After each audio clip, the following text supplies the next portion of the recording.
children.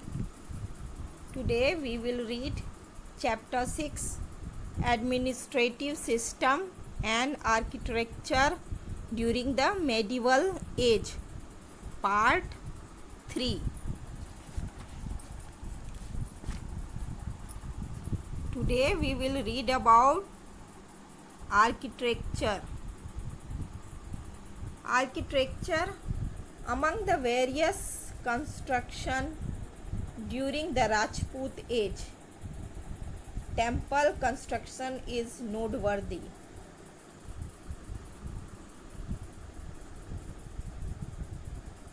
Rajput युग में कई तरह के कंस्ट्रक्शन हुए, कई तरह के निर्माण कार्य हुए, पर इन सब में मंदिरों का निर्माण बहुत महत्वपूर्ण था.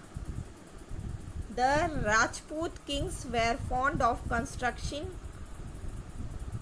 grand and artistic building. Rajput राजाओं को शानदार और कलात्मक बिल्डिंग, भव्य और कलात्मक बिल्डिंग बनाने का बहुत शौक था. The architecture and sculpture of that time is evident from the temple, forts, palaces, lakes, etc.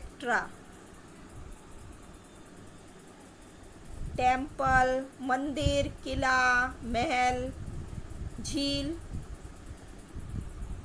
इन सभी को देखकर उस समय के आर्किटेक्चर और स्कल्पचर का पता चल जाता है. Among the temples, Khajuraho in Madhya Pradesh and the Puri temple of Lord Jagannath are famous for their architecture and sculpture. इन सभी मंदिरों में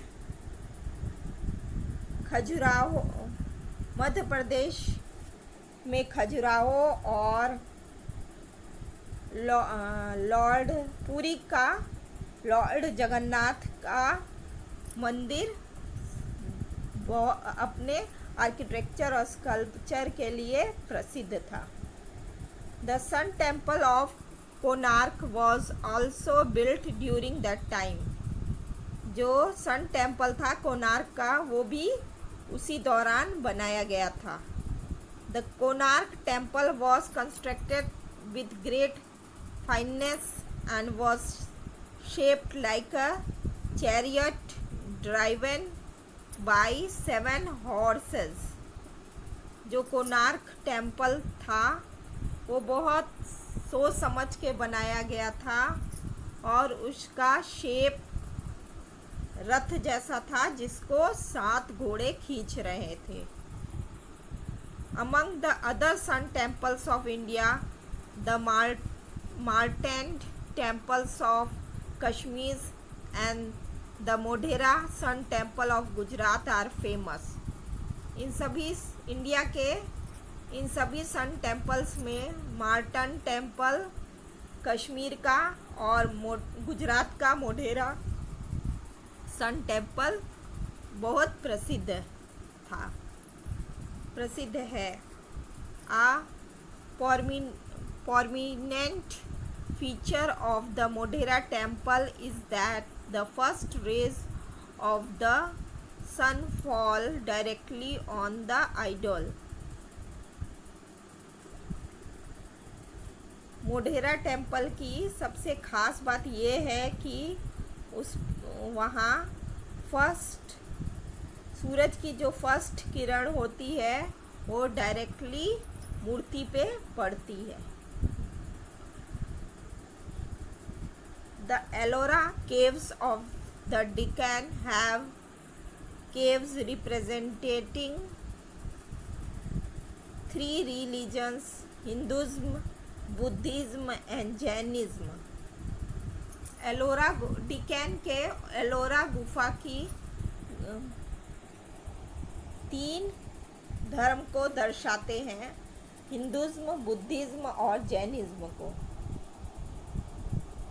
One among these is the grand Kailash temple, इन्हीं सब में शानदार कैलाश टेम्पल भी है। The Elephanta caves near Mumbai have a beautiful 3-faced sculpture of lord Shiva. Mumbai के नज़दीक एलिफेंटा केव जो है वहाँ लॉर्ड शिव की 3 फेस की सुंदर स्कल्पचर है।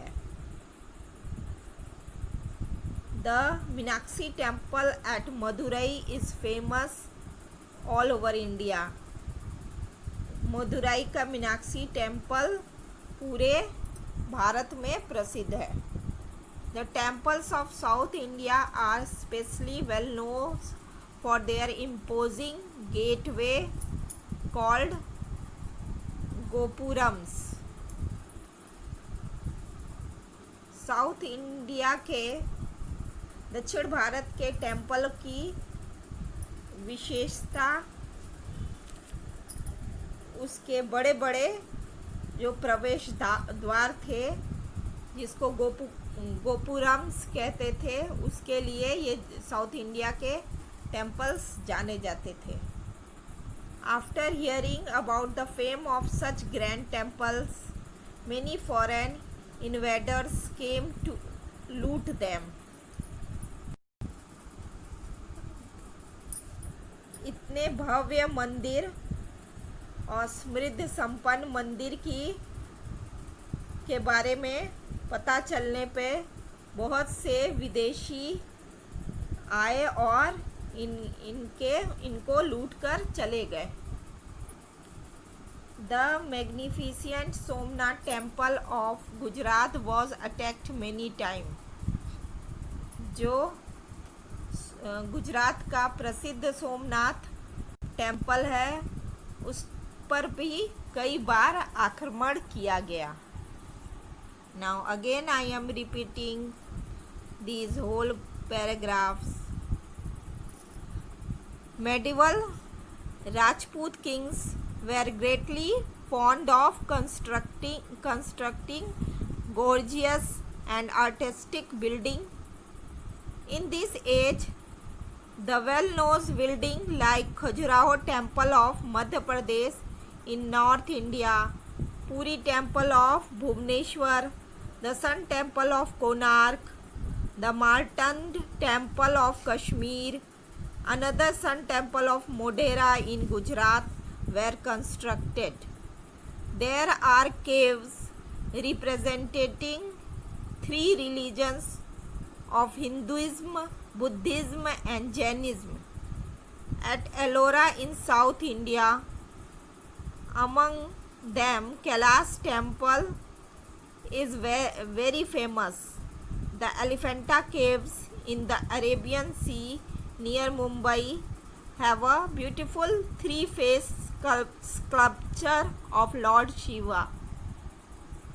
The Meenakshi Temple of Madurai is also well known all over India. The temples of South India are especially well known for their tall and imposing gateway called Gopurams. Thank you.